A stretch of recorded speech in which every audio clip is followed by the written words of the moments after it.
2 Samuel chapter 13. After some time, David's son Amnon fell in love with Tamar, the beautiful sister of David's son Absalom. Amnon was sick with frustration over his sister Tamar, for she was a virgin, and it seemed implausible for him to do anything to her. Now Amnon had a friend named Jonadab, the son of David's brother Shimeah.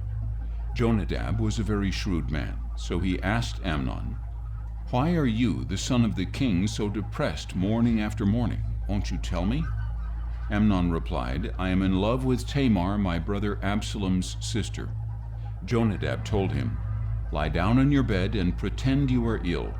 When your father comes to see you, say to him, 'Please let my sister Tamar come and give me something to eat. Let her prepare it in my sight so I may watch her and eat it from her hand.'" So Amnon lay down and feigned illness. When the king came to see him, Amnon said, "Please let my sister Tamar come and make a couple of cakes in my sight so that I may eat from her hand." Then David sent word to Tamar at the palace, "Please go to the house of Amnon your brother and prepare a meal for him." So Tamar went to the house of her brother Amnon, who was lying down. She took some dough, kneaded it, made cakes in his sight, and baked them. Then she brought the pan and set it down before him, but he refused to eat. "Send everyone away," said Amnon, and everyone went out. Then Amnon said to Tamar, "Bring the food into the bedroom so that I may eat it from your hand."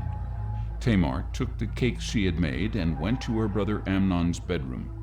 And when she had brought them to him to eat, he took hold of her and said, "Come, lie with me, my sister."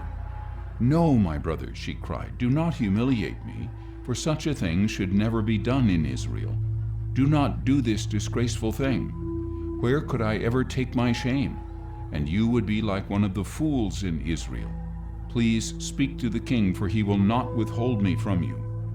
But Amnon refused to listen to her, and being stronger, he violated her and lay with her. Then Amnon hated Tamar with such intensity that his hatred was greater than the love he previously had.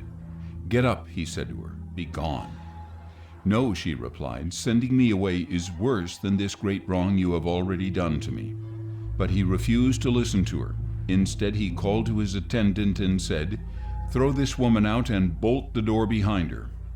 So Amnon's attendant threw her out and bolted the door behind her.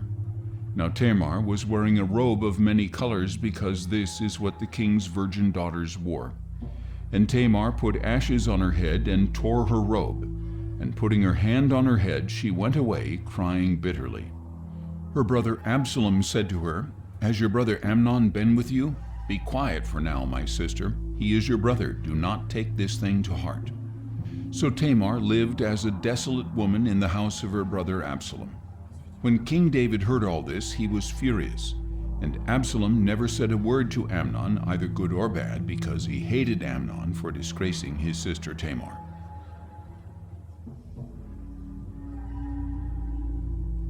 Two years later, when Absalom's sheep shearers were at Baal Hazor near Ephraim, he invited all the sons of the king, and he went to the king and said, "Your servant has just hired shearers. Will the king and his servants please come with me?" "No, my son," the king replied. "We should not all go, or we would be a burden to you." Although Absalom urged him, he was not willing to go, but gave him his blessing. "If not," said Absalom, "please let my brother Amnon go with us." "Why should he go with you?" the king asked. But Absalom urged him, so the king sent Amnon and the rest of his sons. Now Absalom had ordered his young men, "Watch Amnon until his heart is merry with wine, and when I order you to strike Amnon down, you are to kill him. Do not be afraid. Have I not commanded you? Be courageous and valiant." So Absalom's young men did to Amnon just as Absalom had ordered. Then all the other sons of the king got up, and each one fled on his mule. While they were on the way, a report reached David, "Absalom has struck down all the sons of the king, not one of them is left." Then the king stood up, tore his clothes, and lay down on the ground, and all his servants stood by with their clothes torn. But Jonadab, the son of David's brother Shimeah, spoke up, "My lord must not think they have killed all the sons of the king, for only Amnon is dead. In fact, Absalom has planned this since the day Amnon violated his sister Tamar. So now, my lord the king, do not take to heart the report that all the sons of the king are dead. Only Amnon is dead."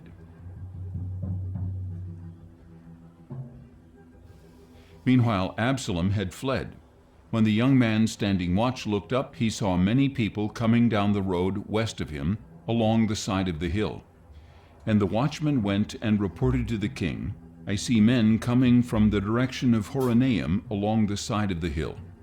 So Jonadab said to the king, "Look, the sons of the king have arrived. It is just as your servant said."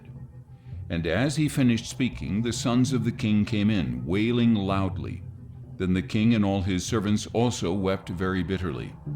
Now Absalom fled and went to Talmai, son of Ammihud, the king of Geshur. But David mourned for his son every day. After Absalom had fled and gone to Geshur, he stayed there 3 years. And King David longed to go to Absalom, for he had been consoled over Amnon's death.